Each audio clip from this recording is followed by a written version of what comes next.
Hello, welcome back. We can go straight now to Central Lobby because the Prime Minister has been addressing what's known as the Parliamentary Labour Party tonight, which is basically Labour MPs. Now, these meetings are off camera, but our political correspondent Rob Powell's had a glass pressed against the wall. Rob, what have you been hearing? Hi, Sophie. Yeah, pretty rare for the Prime Minister to address these meetings, but we had Cabinet Ministers, the Chancellor, the Home Secretary, peers, MPs, all trooping into the committee room upstairs from here to hear from Keir Starmer and also to ask him questions.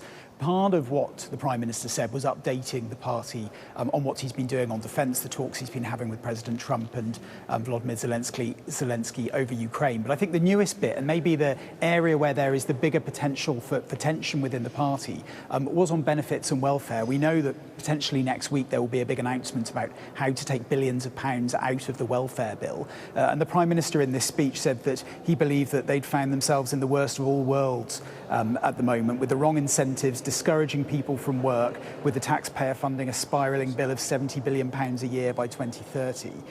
Now, he talked about a wasted generation in terms of the 1 in 8 young people, he said, who are not in education, employment or training, and talked about that being unsustainable, about that being indefensible and it being unfair as well. So I think setting a pretty hard tone in terms of language, and we know that there is some slight nervousness on the Labour backbenches about what could be coming in terms of trying to squeeze the welfare bill and essentially, as it boils down to it, potentially taking benefit payments and welfare payments away from people. Now, how this usually works with these Parliamentary Labour Party meetings is that MPs and peers troop out and say that it all went down like a nest of singing birds, and then later on they start sending decidedly more spiky WhatsApp messages to journalists to say what they actually think.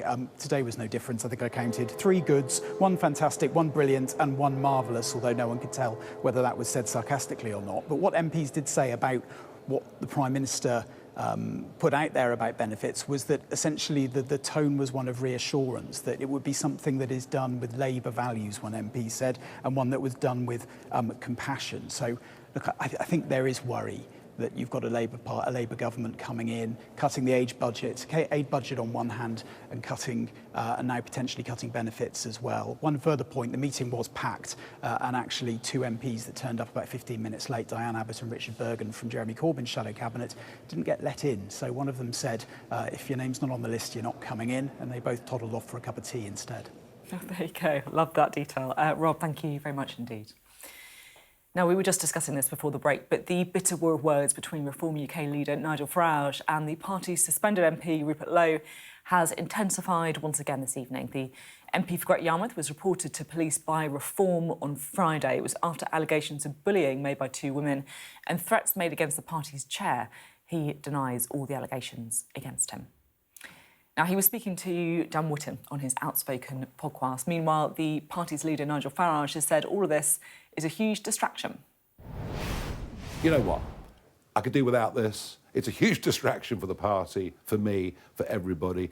I've spent 7 months since the general election trying to get this party match fit to fight the local elections in England on May the 1st, and that is still my focus.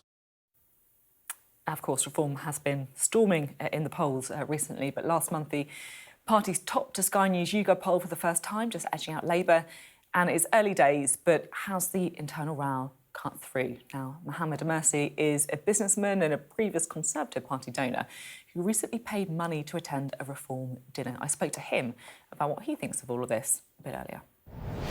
Thank you very much for being on the programme. It's great to have you here. Thank you very much, Sophie, for having me. So, it's a pleasure. You've previously given money to the Conservative Party, but in January you paid £25,000 to sit with Nigel Farage at a Reform fundraiser. So I guess my first question is, does this mean you're now a Reform supporter?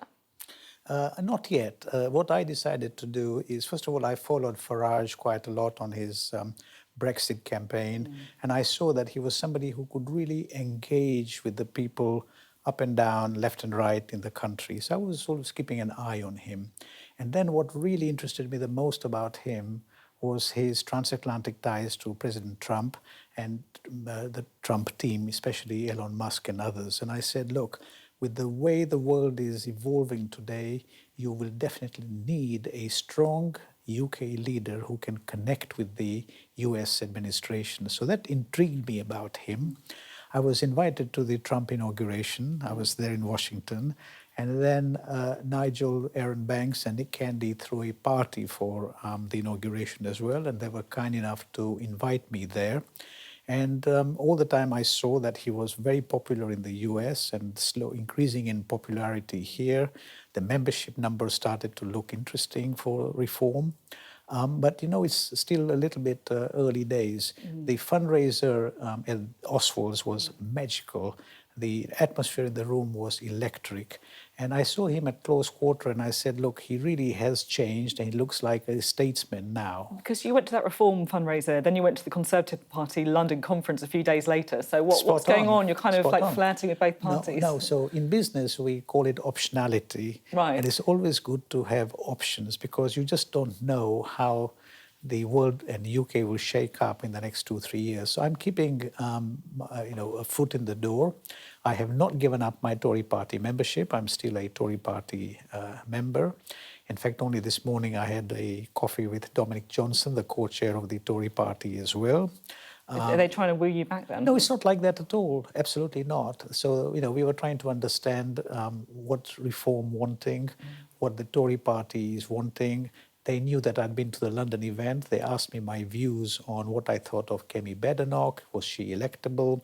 What is your view on that then? So I think it's early days. It's early days for Farage. It's a little early days for Kemi. And for Farage, what happened with Rupert Lowe over the weekend was unfortunate. But I come from the world of business, venture capital. And when 5 new people all come together in one room, when they have never worked together before, it is always possible to see these sort of things happening. But what I would have really liked to have happened is for Nigel Farage to take leadership in his hands, bring these 2 people in the room and say, we got to sort it out. Just as Trump sorted it out 2 days before this spat between Mark Rubio and Elon Musk. Because infighting like this is going to have an impact on reform at the election. Of course. You think it will? And I said that in the Telegraph. I said that they will be unelectable unless they can unite. That is key. Well, it's only 5 of them. I know. They've already got I thought Zia suspended Yusuf one. should never have gone to the police. I think he should have gone to Farage and said, this is what has happened. Can we sit around the room and sort this out? There's 2 sides to this, right? So Nigel Farage and the chairman of Reform say they're acting responsibly by suspending Rupert Lowe, that they're doing the right thing, that they're professionalising. Rupert Lowe says, actually, some of these allegations aren't even about me. This is vindictive because I criticised Nigel Farage. Yeah. What do you think? Whose side are you on? So I think both are right, but this is where leadership comes in. So you think it is, I guess, a kind of personal thing towards Rupert Lowe, then, you think? It's always about personalities when people come in together for the first time, because they've got to rub against each other, test each other, and then see how they can work together.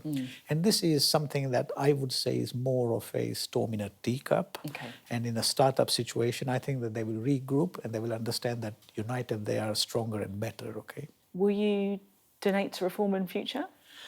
It's an interesting question. I would rather continue doing that and continue supporting the Tory party as well. Because it is fair to say you've had a bumpy relationship, to put it lightly, recently with the Conservative Party, right?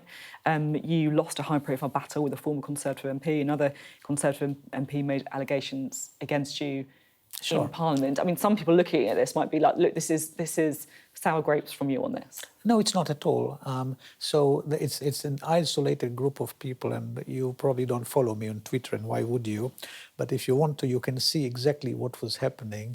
People in Parliament today have abused privilege by using manufactured false intelligence reports on somebody, and then it is spoken about in Parliament without any compunction, without any responsibility for it. And this has to change.